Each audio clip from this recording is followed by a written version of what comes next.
guess what? Let's talk about sex. That's right, SEX. Everybody say it after me. Sex. Okay? No, sex is not a dirty word. It's not a bad thing. It's a beautiful thing, actually. Twin, how do you know it's a beautiful thing? Don't you see all the stuff on TV and all that nonsense they be trying? How do you know it's a beautiful thing? I asked you, Twin. How do you know? Because I know who made it. I know who came up with the concept of sex. I know it's not the devil. It's not the devil. It's God. You see, everything in its natural state in this life came from God. It was made by God Almighty. That's right, made by God. You know, sometimes I think it's weird for people to hear God and sex together. Like, oh no, sex is this bad thing. And you say, God, oh, don't do that, Tony. Don't do that. I can do that because God is the one who made sex. God is the one who came up with the concept of sex. God is the one who came up with the concept of man and woman in the first place. You see, man came on the scene. You know, God created man and he came on the scene and was just doing his own thing. And God said, it's not good for man to be alone. I will provide a helpmate. Then he came up with woman. Of course, man saw woman and said, oh, woman. You know what I'm saying? So this whole, thinking that, the devil's the one who came up with it, or it's this bad thing, or, you know, the world has the copyright on sex, not true. You see, God is the one who even came up with the concept of woman and made her the way she is, you know what I'm saying, and made man the way he is, so, you know, there'll be that natural attraction to one another. You feel me? There'll be that chemistry. You understand? God is the one who came up with it. I said, God is the one who came up with it. Okay? And I guess I'm just doing this video because we need to free ourselves. You know, and we need to know where sex came from. And we need to know why sex is what it is. Okay, so basically this is the deal. Like I said, God made sex. God came up with the concept of man and woman. You know, man did not create woman. You know, what does man know? He just appeared. You know what I'm saying? God is the one who came up with woman and everything that a woman has. God is the one who came up with man and everything that man has. So he knows about sex. He created the concept of sex. But you see, because God loves us, one thing about God is God doesn't just give you something. He gives you the best. He wants to make sure you enjoy it to the fullest. If you notice Genesis, when God is creating something, he will say, and it was good. You know, he planned everything. He made sure that everything was made specifically in order, and everything was made in its place, so everything flowed just right. So at the end of the day, God will say, and it was good. So whenever God makes anything, he doesn't just make it and just throw it somewhere. He will make it, he'll package it right, he will put specifications on the products. Don't you just love it when you order products and it comes with the specifications on the features and how you best to use it, and you have all the tools to enjoy it? That's kind of how God made sex. You see, he made this beautiful thing. And you know what he decided to do? He decided to let us know how best to enjoy this.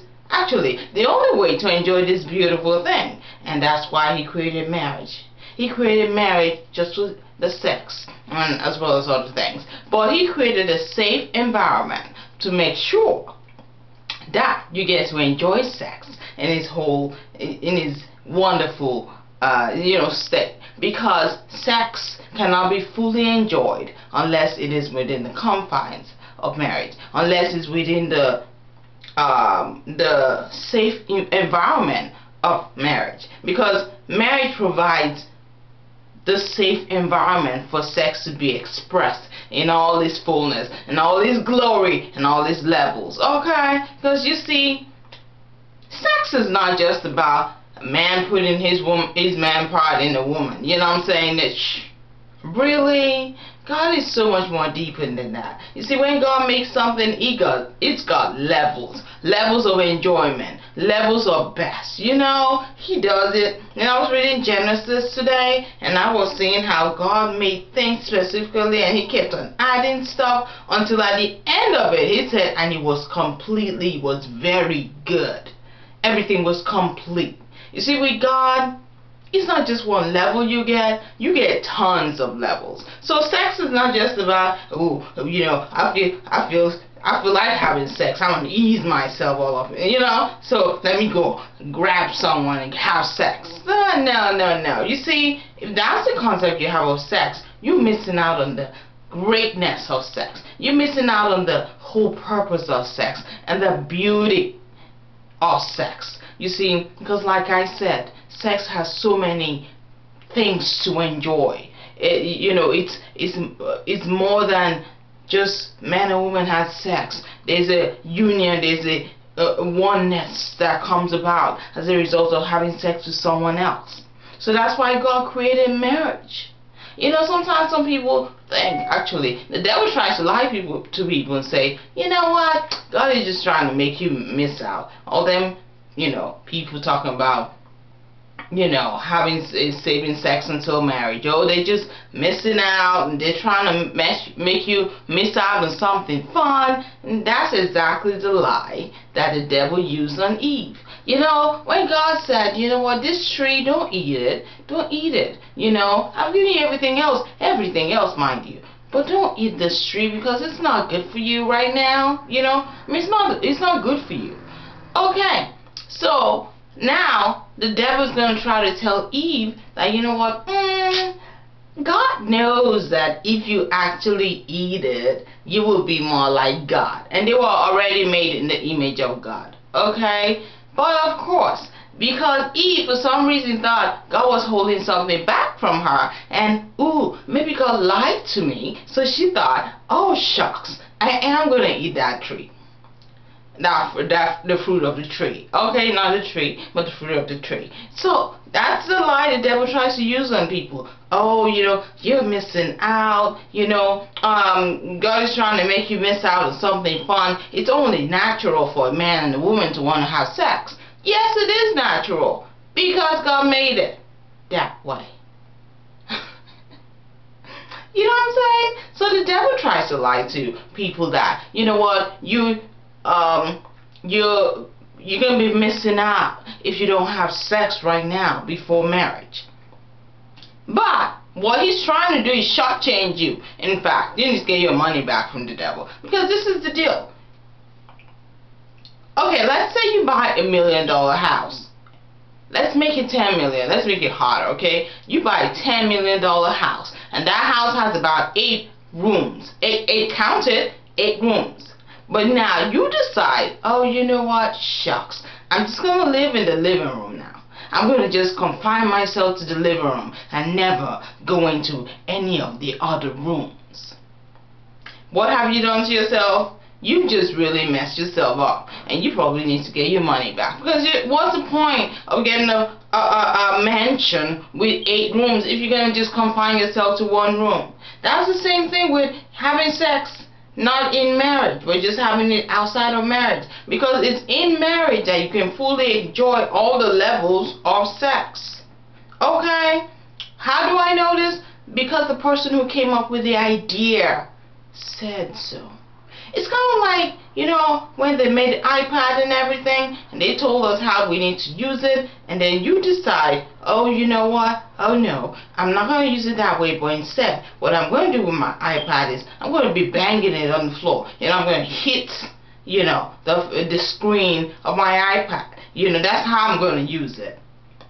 What's going to happen is, or better yet, you say, you know what, no, I'm going to make sure I sprinkle, and I put it in water.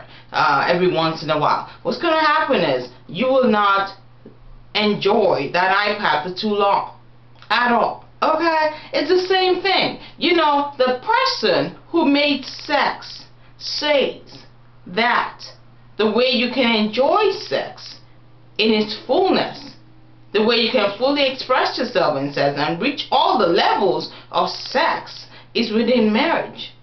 But we say, no, we're not going to listen. You're not going to get to enjoy all the levels of sex and pleasures of sex involved. Trust me. You might think, oh, no, but I'm good. I'm enjoying sex the way it is right now. Okay, well, it is sad that you think that. Because in a sense, it's sad if I say that someone bought an 8-bedroom, 8-room apartment, 8-room mansion, And they're confining themselves to just the living room. It is sad. I'm not even angry. I'm not upset. I'm not looking down on you. I'm just sad for you. Because in a sense, you are missing out on the beauty of owning a mansion that has 8 rooms.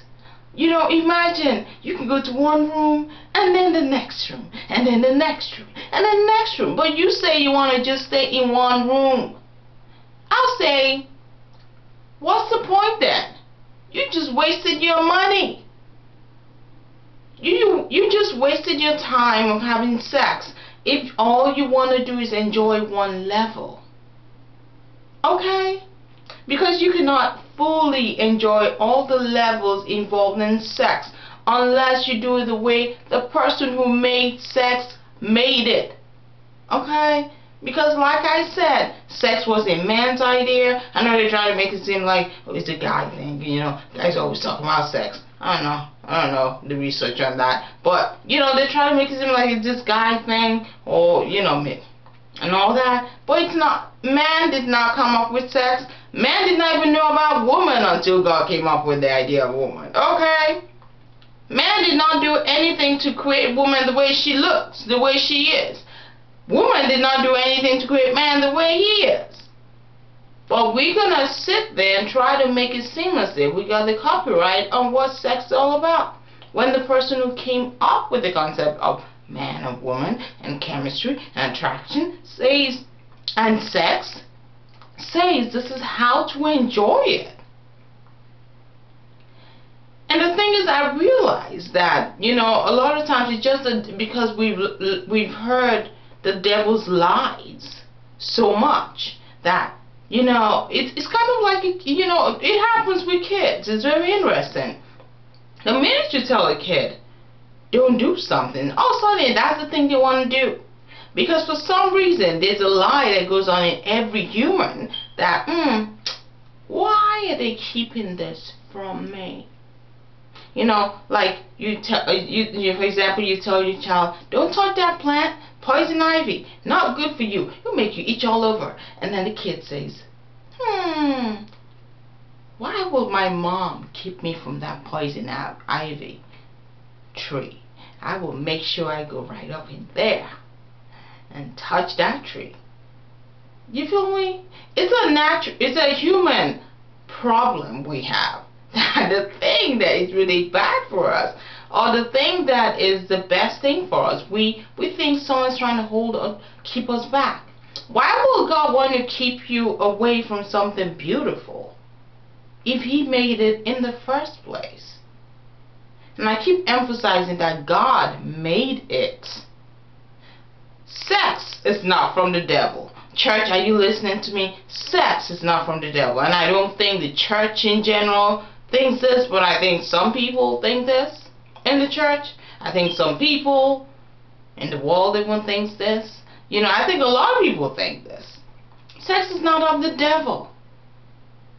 I think sometimes we've kind of, because the thing is, you know, the devil tries to make it seem as if he came up with this concept, but what he did not. He didn't even know anything about it. But he's always trying to steal things that God made and make it look bad. So now all of a sudden everybody's so scared about sex. Oh, Toyin, did you just say sex and God? Yes, I said sex and God because God is the one who came up with sex.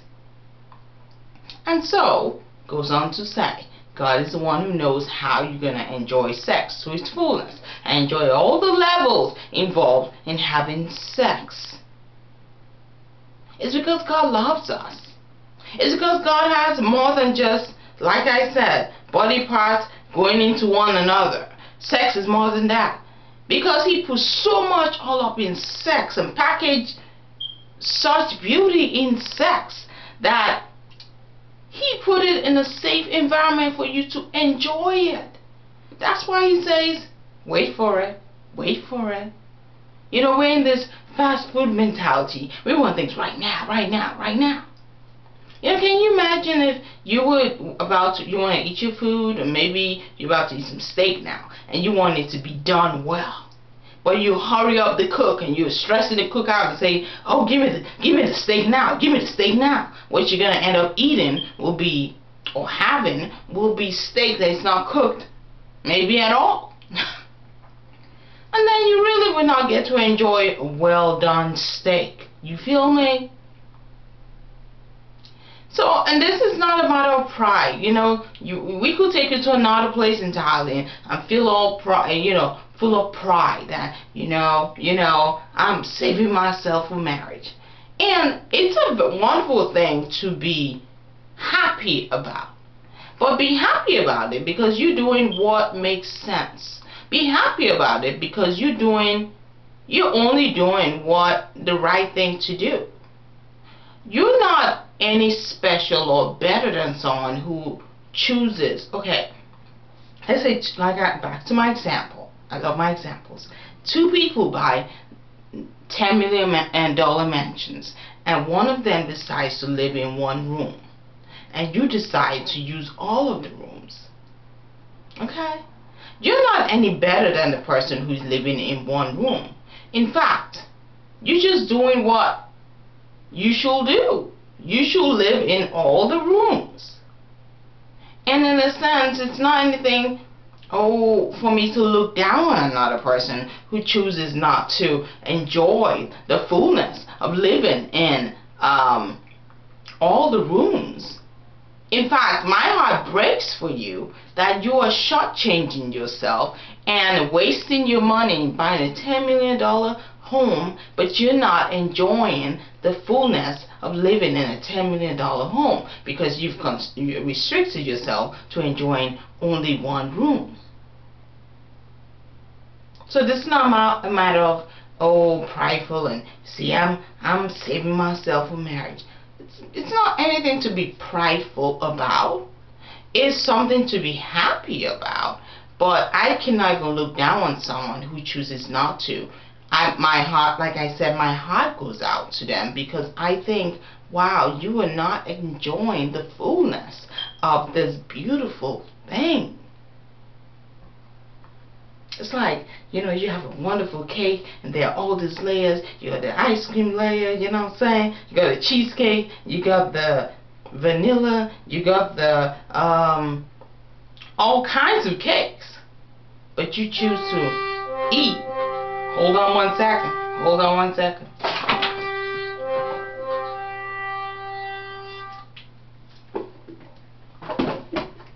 But you choose to eat only one layer. That is the saddest. That's sad. So it's one of those things that we've been lied to about it. And in a sense, just know that, you know what, God is the one who came up with sex. And I think sometimes we need to be careful in how we portray sex to our young people. Because sometimes some people are scared that if you talk about sex, or even mention the word sex, that, oh my gosh, that might make the young people go crazy and go out and just be having sex. No. No, maybe we'll enlighten our young people that God is the one who came up with sex. And God is not holding you back from enjoying something beautiful. He just wants to make sure that when you have sex, you enjoy the beauty, the levels. You get to experience all that He packaged all up in sex. Okay? That's why He put it within the confines of marriage. So you can fully express yourself, enjoy yourself, and enjoy every level of sex that there is. It's the best sex you'll ever have. And the sad part is, some people might say, no, I think I'm enjoying sex right now. But in a sense, if the owner of something says, well, if you put it in water, you don't get to enjoy it for a long period of time. And you put it in water, then who's really the person who knows what they're talking about? You, who did not come up with the iPad, or the person that came up with the iPad? The person who came up with the iPad knows what they're talking about. So the person who came up with sex says, this is the best way for you to enjoy it and enjoy all the levels of having sex. So, you know, if you're having sex before marriage and all, this is not about to make you ashamed or make you feel bad. I'm just saying, I pray that you understand that it's God's love that causes Him to put it within a safe environment and the right environment for you to experience all of its beauty and all of His glory and all of His wonderful levels. Okay? Don't shortchange yourself by just reaching one level, which you can only reach outside of marriage. But when you put, when you let's say you have a Ferrari and you drive it the way Ferrari is supposed to be driven, oh shucks, oh, you're gonna have the time of your life. The same thing with sex. When you have sex within the safe environment of marriage and do it the way it's supposed to be done, oh, you're gonna have the best sex you've ever had in your life. I hope this video helps someone out there. But I think when we're talking to young people, let's be free about sex, because God is not ashamed about sex. He proudly created it. Okay? He loved what He created, because everything God made, is that it was good. So let's say together, sex is a beautiful thing. I can't hear you. Sex is a beautiful thing, and sex is from God. Say it again. Sex is from God. It's not from the devil. It's not the devil's tool. No, not at all. Not at all, people. And for people who think, oh shucks, I want it now. Well, you're gonna have tons of years with this sex thing. By the time you get married, you're gonna have lots of it. So don't listen to the lie of the enemy that God is trying to hold you back from something. That's the same lie He used on Eve, and look where He got us. He got us into a bunch of nonsense, evil in our world, because we listen to a lie from the devil saying God is trying to hold something back from us. No, He just loves you too much to just give you something that is not the best. And when God does the best, oh, there's so many layers of it. And when God does something, He does it perfectly well. So He did not even just create sex. He created the packaging and the safe environment for you to really enjoy it, which is within the confines of marriage. Well, within marriage, pretty much. I hope this video helps people out there. Let's go on to have the best sex of our lives by, doing it within marriage, getting married and having sex. You should try it sometime. And I love you guys. And if you have any comments, questions, don't forget to put it right there. And again, I love you guys. Bye.